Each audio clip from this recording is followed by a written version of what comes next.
No, I don't think anything's backfired because the idea of backfiring suggests that there's some sort of strategic play here. You're trying to produce a certain outcome to your advantage. I think a better way to read the situation is the car was being run in a situation where drivers were being subjected to over 10G.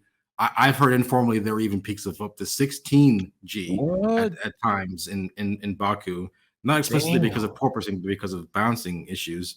And that is an unsustainable situation to have.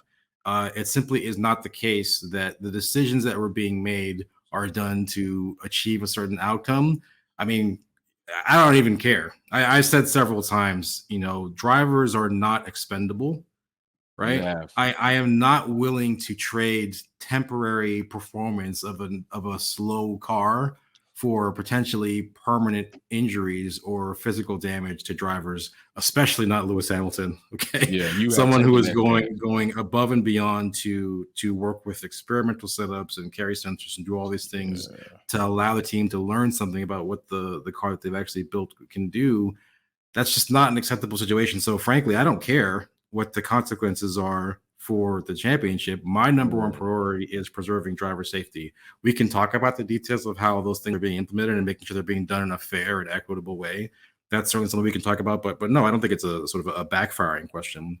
Okay. But really quickly on the idea of porpoising, I think there is an important distinction to be made between porpoising and bottoming or bouncing, or I've even heard it called planking, which is I Planking. find Yeah. a much more fun description of it, porpoising versus planking. And Another the key word. porpoising issue kind of is an inherently a sort of an aeromechanical thing that Okay. requires the floor to stall or to lose downforce and cause the car to sort of jump up, Hmm. and it will sort of reattach the flow once it's up there, and then it gets sucked down again and they go up and down at more or less a constant frequency.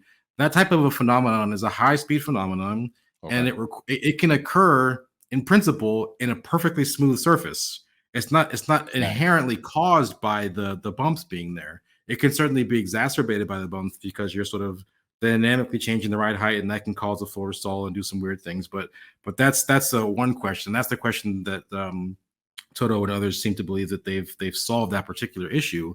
But Okay. an entirely separate question is this question of bottoming or planking, which is more about suspension itself, and that could actually happen at any speed. And that actually has to do with the car being run at a low ride height and at a very stiff suspension setup Suspension setup. over an uneven surface, Right. right? So how does your car handle going over uneven surfaces?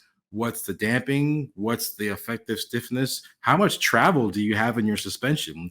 It doesn't Right. even matter if you have a relatively soft suspension. If you run out of travel, You and just gonna effectively your throttle. stiffness becomes infinite because you've run out of travel and suspension. Right. And we're still, you're going over the surface, and if it's uneven, you're just slamming across the ground. And if the car can't navigate that uneven surface effectively, you can very easily get extremely high accelerations. And so my understanding of what, at the very minimum, of what Mercedes is saying, their position is that they believe that the porpoising issue is sort of the classical issue of the floor stalling and then the car jumping up and reattaching and that sort of cyclical thing. They believe they have a handle on that, and they believe they've had a handle on it since Spain. What they've been suffering more from is this bottoming and this sort Okay. of planking issue that really has to do with the surface being uneven, and their problems they seem to be becoming worse with that. Thanks for tuning in and watching another video here at Wolfpack Performance. Check out some of my other content on Formula One issues, our topics, and our DIY products on how to customize your vehicle. Don't forget to comment, like, share, and subscribe. See you soon.